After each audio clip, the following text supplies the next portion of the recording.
लोगोफोर, फ्रेन्डशिप डेखौ मानो बानायनाय जायो? माबे बोसोरनिफ्राय जागायनाय? भिडिअखौ जोबजासिम नायलांदो। जिउआव जुदि मोजां लोगो मोनोब्ला बुजिदो नों मोजां खामानि मावदों आरो मोजां लोगो थायोब्ला आरोना गावनि दुखु सुखु बाथ्रा शेयार खालामना गोसोखौ रेजें खालामनो हायो।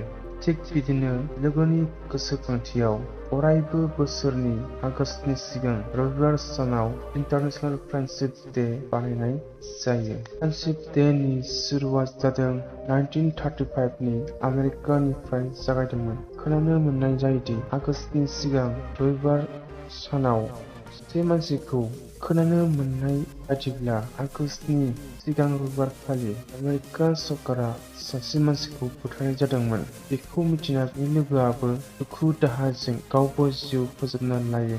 बे दिननिफ्रायनो सरकारा आगस्तनि सिगां रबिबारखौ फ्रेन्डशिप डे महरै फालिनाय जायो। दाथ' प्रेजेन्ट टाइमाव फरेनारल' नङा फुरा एसियायावनो फ्रेन्डशिप डे फालिनाय जायो।